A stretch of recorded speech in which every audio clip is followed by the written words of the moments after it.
senhores, professor Alcidélio Camilo, professor de História. Muito bem, estamos aqui focados para a turma da Polícia Militar de Pernambuco, como também o concurso de bombeiro, onde nós temos aí um concurso previsto para este ano também. Fica ligado. Então, esta aula serve tanto para PMPE quanto para Bombeiro Militar Pernambuco. Fica ligado, senhores. Olha só, muito bem. Na aula de hoje, nós primeiro iremos entender o edital. Existe uma grande dificuldade daquele aluno que não está acostumado a se preparar para concurso público, aquele que está iniciando, em relação a entender o edital. O primeiro ponto que nós vamos fazer é entender o edital, fazendo com que a gente possa situar o conteúdo, o edital, dentro das fases da história. Vejam só, primeiro ponto que eu quero situar vocês está relacionado aqui, ó, à periodização, certo? Vamos primeiro situar o edital. E aí vocês vão perceber que vai estar muito fácil o entendimento.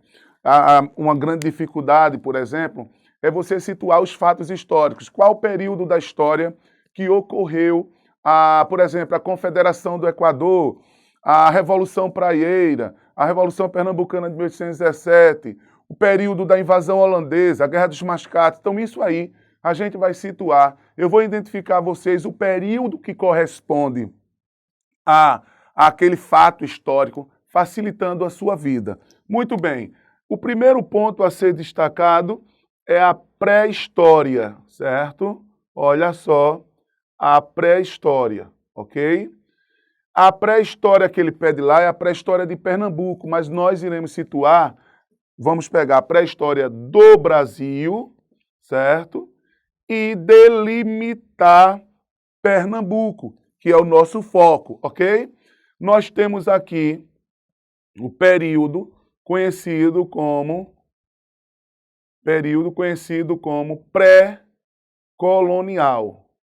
O período pré-colonial é o período que vai de 1500 a 1530. Veja, é o intervalo de tempo que o Brasil foi relevado a segundo plano. Depois nós temos o famoso período colonial. O período colonial é o período mais longo que nós temos da história aí, dessas fases. Quase 4 séculos, que vai de 1530 a 1822. Senhores, se você pega a prova 2016, 2018, tua prova foi basicamente até aqui, 70% dela. 70% a 75% foi aqui, só para você situar. E aí você tem a fase do Brasil Império. O Império, que vai de 1822 a 1889. O Império Brasileiro, ele é dividido em fases. Primeira fase, primeiro reinado. O que é que tem no edital que cabe aqui no primeiro reinado? A Confederação do Equador. Inclusive, foi questão da prova de 2018. Então, ó, o primeiro reinado vai de 1822 a 1831. Tem aí o período regencial, ok? O período regencial. Essa fase aqui, que vai de 1831 a 1840, senhores, filhinhos, filhinhas, não está no edital. Não está no edital. Mas no teu material do nosso curso, você tem esse período aqui em teoria para levar você a compreender a passagem do primeiro reinado para o segundo reinado. Olha aqui, o segundo reinado. O que é que nós temos no segundo reinado no edital? Revolução Praieira, certo? Revolução Praieira, tá? E você tem também o movimento abolicionista. Então, veja só, aqui está, o Império Brasileiro. Falei para vocês que até aqui 70% foi a prova, 2016, 2018. Uma questão de pré-história. Aí você tem a questão também relacionada aos índios, outra questão sobre os índios, holandeses, Guerra dos Mascates, tá? Você tem aqui também Guerra dos Bárbaros, certo? Economia açucareira. Então a maior parte da tua prova foi até aqui. Mas teve questões relacionadas aqui. Por exemplo, Confederação do Equador no primeiro reinado. Tu tens aqui, por exemplo, a Revolução Praieira, que também geralmente é cobrado, o movimento abolicionista, aqui no segundo reinado.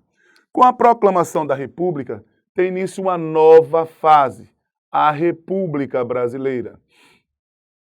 A República, ela é dividida também em fases.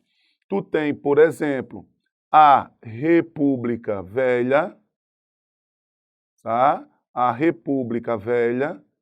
Aí eu quero chamar a tua atenção que essa fase aqui vai de 1889 a 1930, só que a República Velha também é dividida em fases. A República Velha tem a República das Espadas, ok? De 1889 a 1894, e tem a República Oligárquica. A República Oligárquica, de 1894 a 1930. Senhores, no edital, ele pede voto de cabresto, política dos governadores, curral eleitoral, que está aqui, ó, na República Oligárquica. Mas aí eu vou te dar a dica do Camilinho com amor e carinho. Para que tu possa entender realmente essa fase, tu não pode deixar de estudar essa outra. Pelo menos, principalmente por causa da Constituição de 1891, que é que vai te mostrar como o Estado estava organizado naquela época, favorecendo aí as fraudes eleitorais, que era muito comum durante o período da República Oligárquica. Depois você tem uma outra fase que nós chamamos de República, ou melhor, Era Vargas,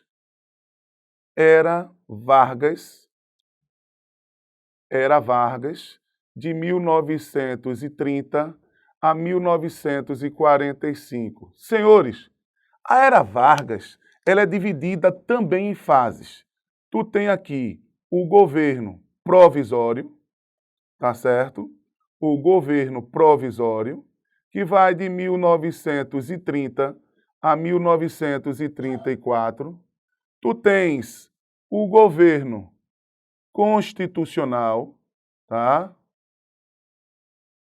Tu tem o governo constitucional, que vai de 1934 a 1937. Tu tens a fase do governo ditatorial, ou também eu posso chamar de Estado Novo. Estado Novo, que vai de 1937 a 1945. Olha a dica. O que ele pede no edital é a interventoria de Agamenon Magalhães. Está aqui, no Estado Novo. Mas tu não podes passar para o Estado Novo sem entender essas outras fases. E não pode estudar Agamenon sem estudar Vargas. Em outras palavras, tu tem que estudar a Era Vargas, para facilitar o teu entendimento e mostrar como realmente você tem aqui a chegada, tá, de Agamenon ao poder como interventor de Pernambuco. Perfeito? A outra fase que nós temos é o chamado período democrático, ou também chamado de República Liberal, ou período democrático. É o período que vai de 45 a 64. Olha a dica. Essa outra fase também não cabe para tua prova, não está no edital. No entanto, está no teu material para tu entender a passagem para a fase seguinte, que sempre está em prova, que é a ditadura militar. Ditadura militar. A ditadura militar vai de 64 a 85. Olha só, de 64 a 85, sempre tem uma questão em prova. E a outra fase é a nova república. A nova república, que vai de 85 ao governo atual. Não está na prova. Em 2016, com a mudança do edital, foi colocado os governos de Pernambuco até 2015, substituindo esta fase aqui no edital, que até antes de 2016 cobrava-se os governos da nova república. Ficou ligado? Entendeu aí o contexto, o que nós iremos trabalhar? Então, esse é o nosso primeiro passo, para que você possa entender, possa compreender o edital, que é uma grande dificuldade para muitos, certo? Tranquilo, suave, aqui está os períodos que correspondem à nossa história. E dentro dele vamos situar Pernambuco, que é o nosso foco, tá certo? Muito bem, vamos ao nosso primeiro conteúdo, tá? Vamos iniciá-lo, vamos dar início, vou apagar aqui. Vamos lá. Muito bem, doutores, mais fácil do que isso, só 2 disso. Vamos gabaritar as 10 questões de história. Eu não vou te dar 10, eu vou te dar as 12, porque eu vou te dar a margem de 20% podendo errar 2. Errando 2, tu vai ter então acertado 10, ou seja, gabaritou a prova de história com Camilinho, com amor e carinho, tá? Cola que é sucesso e a gente vai quebrar a banca e garantir a farda. E você vai vibrar, garantir a farda, né? Na primeira turma, na T1, sem esperar a possibilidade de ter a T2, T3, não. Você vai entrar na T1. Foco, força e fé. Cola com os melhores que a gente vai gabaritar. Vai te ajudar a chegar ao teu objetivo. Sim, sonho não, objetivo. Você vai chegar ao seu objetivo, que é CPM. Muito bem, doutores? Então vamos lá. O nosso primeiro conteúdo aqui, pré-história, certo? Vamos lá, pré-história. Vou botar aqui, ó, pré-história da América, só para vocês situar um processo aqui. Da América. Por quê? Vamos lá. Primeiro ponto a ser situado. O que é que nós conhecemos como pré-história? Se eu pego esse prefixo aqui, pré, quer dizer antes. Antes. Antes da história. E o fato que dá início à história é a escrita, segundo a história tradicional. Então, em outras palavras, como podemos conceituar a pré-história da América? É o período que temos aí a chegada dos primeiros seres humanos à América, tá? Até a chegada dos europeus, certo? E pré-história do Brasil, então, é quando você tem também a chegada dos primeiros, né, habitantes do Brasil até a chegada de Cabral. Então, situem comigo aí para você perceber e chegar onde eu quero. Vejam só, nessa conjuntura vem a seguinte pergunta. Onde surgiram os primeiros seres humanos? Sabemos que foi no continente africano. E esses seres humanos eram coletores de alimentos, como frutos, raízes, logo eram nômades e passaram a migrar de região a região em busca de alimento. Assim, esses povos, tá? Esses seres humanos vão chegar à América. E aí eu quero chamar a atenção e destacar para vocês sobre a teoria de povoamento. Tá? A teoria de povoamento. E existem algumas hipóteses sobre o povoamento da América. A primeira que eu quero destacar, a primeira hipótese é do autoctonismo. Esta hipótese te diz que o homem americano, ele é originário da própria América. A teoria do autoctonismo. Essa é a menos aceita, pois os índios, por exemplo, os povos americanos, eles não são originários da própria América. A hipótese do allochtonismo. Essa é a teoria mais aceita. Allochtonismo poligenista. O homem americano não é originário da América, eles vieram de fora por várias vias, por isso poligenista. E aí eu tenho a corrente, dentro desta teoria, a corrente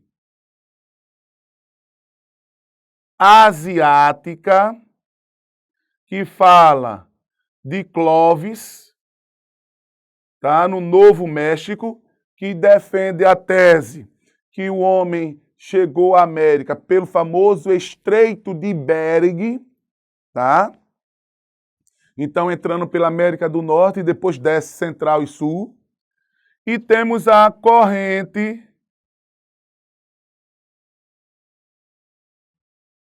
a famosa corrente malaio-polinésia, junto com a corrente, tá? Famosa corrente australiana.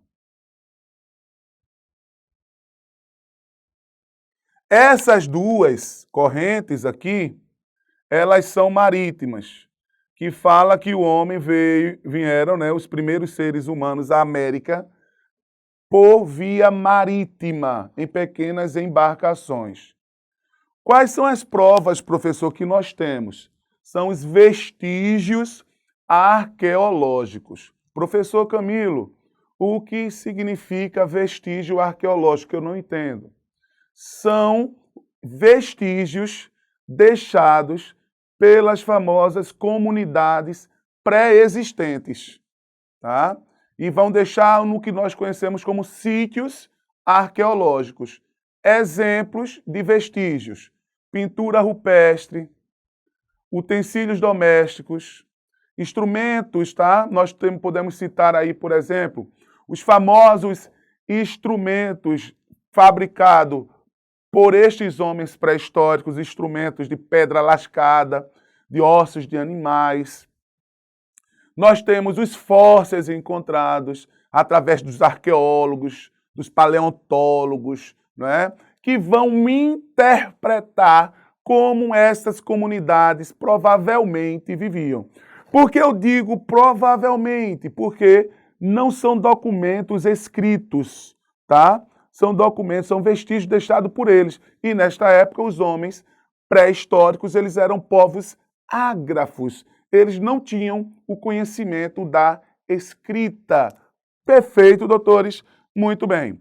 Um outro ponto que eu quero chamar a atenção dos senhores é que, trazendo para cá, eu tenho um ponto a ser destacado, e aí você vai entender comigo o seguinte aqui, ó, muito simples, muito tranquilo.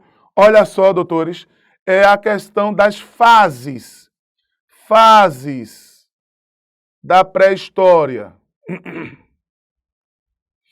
As fases da pré-história.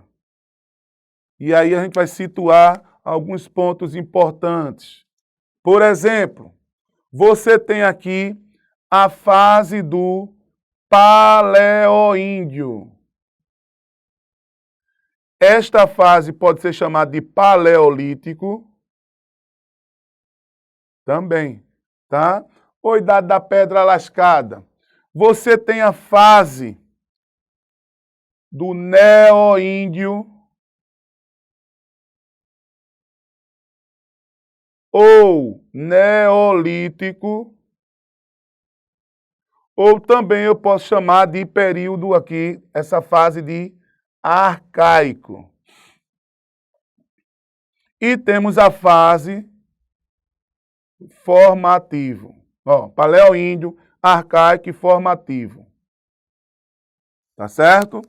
É mais comum tu encontrar nos livros de história paleoíndio, arcaico, formativo, que são as fases da pré-história americana. E aí você vai perceber como chegaram os primeiros povos à América. Tá, senhores? Inclusive, esses povos que vão chegar à América, os homens que chegarão à América, são os famosos Homo sapiens sapiens. O Homo sapiens sapiens, ok? O qual nós somos descendentes, que é aquele que tem a consciência reflexiva, ok? Assim? Muito bem. Vamos entender ponto a ponto o que é relevante de cada fase. Por exemplo, o período do Paleoíndio. Paleoíndio. Olha só. O Paleoíndio é o período aqui, ó. Vou botar aqui, ó. Migração dos primeiros seres humanos. Seres humanos à América. Então, esses primeiros seres humanos que chegam à América é no período do Paleoíndio e são eles o Homo sapiens sapiens. O Homo sapiens sapiens. Este homem, ele era coletor de alimentos. Então ele vivia da coleta de frutos e raízes. Logo eram nômades, não tinha habitação fixa e andava em banda, e andava em grande grupo, tá? E, ó, coletor de alimentos era o nome, mas também viviam da caça. Vejam só, senhores, olha a dica do Camilinho, é o período da presença da megafauna, tá? Esse homem caçava, ele caçava, também era caçado. Aqui era caça de animais de grande porte.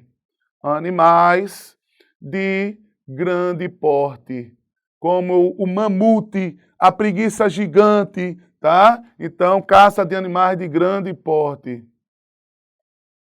nesta fase. Outra dica importante a ser destacado para os senhores aqui, é importante destacar a divisão do trabalho. Divisão do trabalho, tá?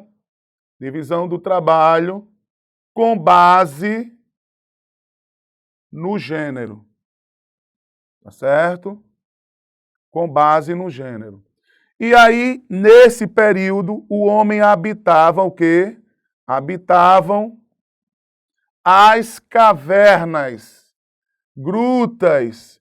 E no interior destas cavernas, o homem deixou a sua marca registrada, que é a pintura rupestre.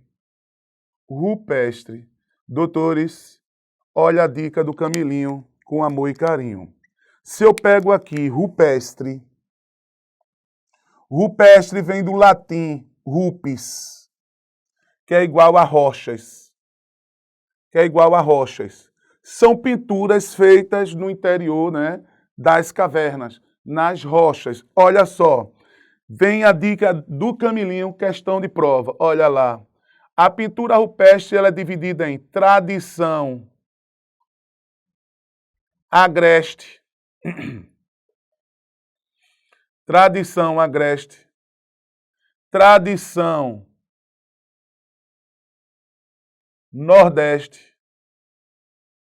Veja eu puxando para Pernambuco, tá? Tradição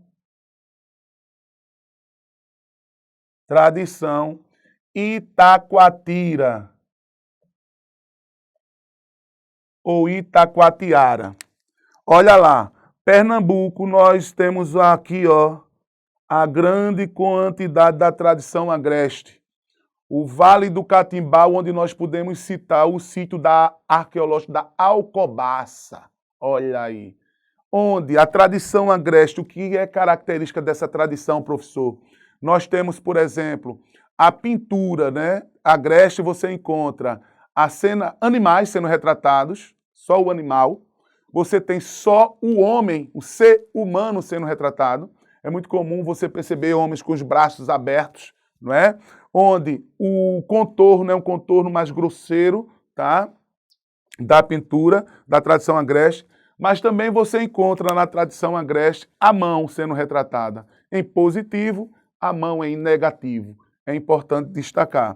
Já na tradição nordeste é comum cenas cerimoniais, é comum cenas de sexo na nordeste. A Itacoatiara, ela não é uma pintura, ela é uma gravura. É uma gravura. E onde ela é retratada o quê, filho? Onde você tem o quê? Sendo retratado o quê? A questão você percebe, sendo retratado na própria pedra, na própria rocha, tá? Ela raspada. E é de difícil interpretação. Dica importante, eu tenho aqui, tradição agreste, onde é predominante aqui na nossa região. Fica ligado com essa dica do Camilinho. Veja só, senhores, preste bem atenção para a gente situar. É importante perceber e saber diferenciar o que é relevante nessas fases. Por exemplo, aí vem a pergunta: qual é o sentido da pintura rupestre para o homem pré-histórico? É um sentido mágico. Acredita-se que era uma forma de comunicação entre os povos pré-históricos? Acredita-se que era uma forma de demarcar território? Acredita-se não que era uma forma de, vamos dizer assim, o homem acreditava que quando voltava da caça, retratava na rocha aquele animal que foi caçado, porque acreditava ele que estava repondo na natureza o que ele tinha tirado. Não, acredita-se que, na realidade, era uma forma de, vamos assim dizer, antes da caça, retratar aquele animal que acreditava ele que estaria aprisionando. Em outras palavras, a pintura rupestre tem um sentido mágico. Na última prova, 2018, caiu uma questão falando da gravura Itacoatira ou Itacoatiara. E foi anulada essa questão, porque onde ele situou, onde tinha a pintura, essa gravura, não consta. Então a prova foi anulada. A UPE tinha tirado de um artigo, e esse artigo não tinha nem sido publicado, nem tampouco revisado. E aí a UPE anulou essa questão em 2018. Tranquilo? Vejam só, senhores, deixa eu situar para vocês aqui o período conhecido como Paleoíndio. Agora eu vou para o período conhecido como Arcaico. Situa comigo aqui. O período arcaico. Esse período aqui, é importante destacar que nós temos aqui a formação, tá? É importante inverter o processo, tá? Eu vou ter aqui, ó, modificações climáticas, onde eu vou ter o aquecimento, tá? Onde eu vou ter o aquecimento, modificações climáticas, onde eu vou ter o aquecimento da Terra provocando um degelo, e aí eu vou ter as transformações,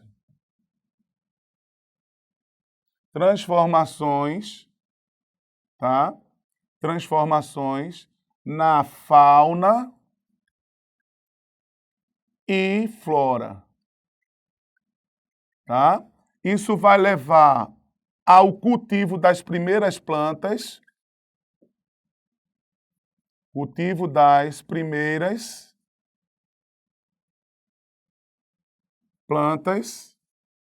Então, o que é que eu tenho aqui? Início da agricultura. Início da agricultura. Aí, gradativamente, ele vai se tornando sedentário. Gradativamente, certo, pessoal? Não foi da noite para o dia.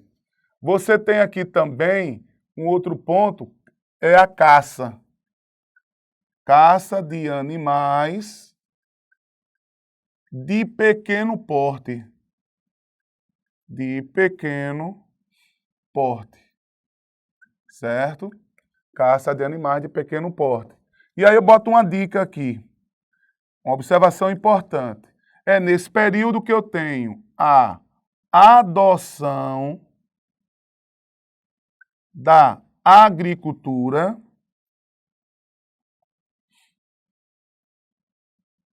e a domesticação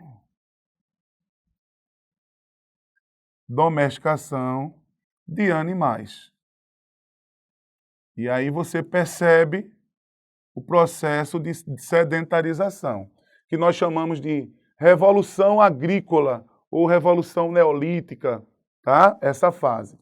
Já no período conhecido como, tá, o formativo, para finalizar essa parte das fases, no formativo, eu tenho aqui uma expansão, olha lá, expansão da agricultura, uma expansão da agricultura nas civilizações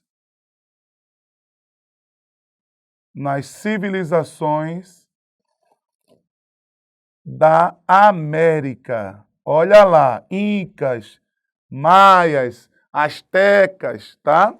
As civilizações pré-colombianas, é nesse período. Os índios brasileiros, eles não constituíram civilização, como os incas, maias, astecas. Nós vamos ter aí povos heterogêneos, né? Diversificados, que nós vamos ver no próximo bloco. Não sai daí porque o nosso tempo está estourado. Segura!